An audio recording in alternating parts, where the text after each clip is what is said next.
Audrey Delaunay le disait, c'est vrai qu'on va vite dans cette enquête et les choses avancent malgré tout. Mais il y a aussi le débat politique, les huées. Notamment, hier, les huées, et c'est à ça qu'on va s'intéresser avec vous, messieurs, les sifflets et puis les demandes de démission.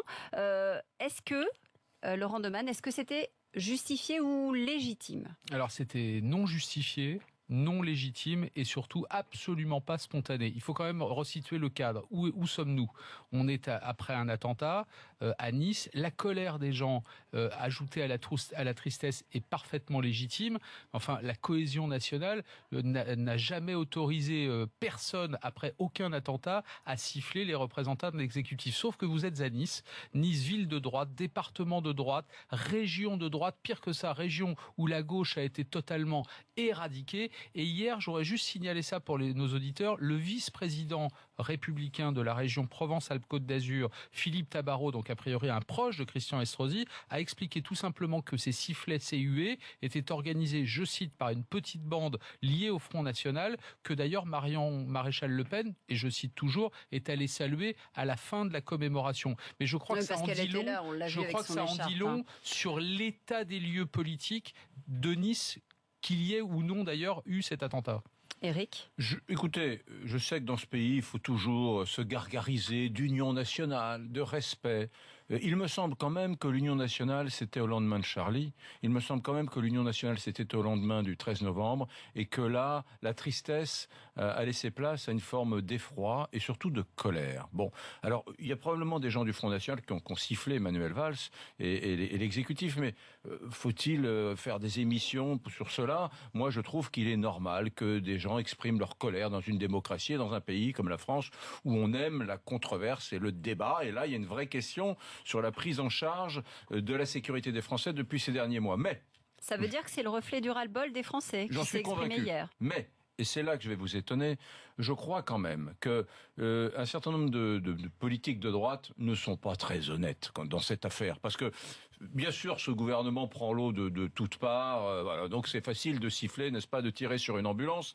La réalité, c'est que je suis pas convaincu que, en d'autres circonstances, avec la droite au pouvoir, on ait pu empêcher la tragédie de Nice. On est maintenant face à des gens qui sont des gens isolés, qui regardent un peu la géographie du terrain, qui s'adaptent à ce qu'ils voient, qui trouvent la faille et qui attaquent. Bon, très honnêtement, aucune des mesures qui a été annoncée par Nicolas Sarkozy aux 20h de TF1 dimanche soir n'aurait empêché la tragédie de Nice, il faut le dire. Donc siffler Manuel Valls, formidable, très bien, si ça amuse les gens qui sifflent, allons-y. Mais pour autant, eh bien franchement, on ne peut pas accuser les socialistes d'avoir facilité la tragédie de Nice.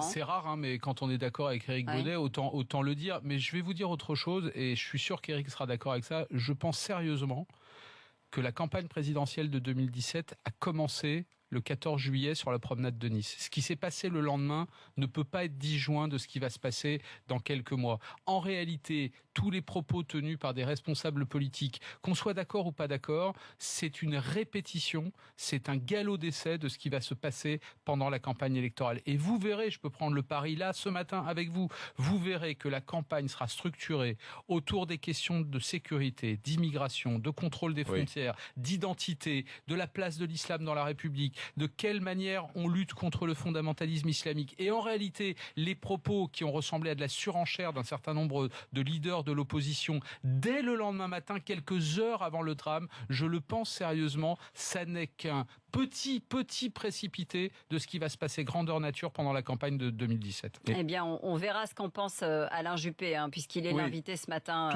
d'Apolline de Malherbe. Alain Juppé, qui sur cette question a tapé le premier et a tapé très fort. Donc on voit que pour la droite, cette question est essentielle. Elle ne veut pas abandonner l'islamisme et cette argutie politique au Front National. Donc vous l'avez vu, un Juppé qui tape très fort le premier et un Nicolas Sarkozy qui est venu aux 20h de TF1 avec déjà un programme assez structuré sur la question. Donc ils ne veulent pas abandonner ce territoire au Front National. On va en parler tout à l'heure avec lui. 8h35 sur RMC.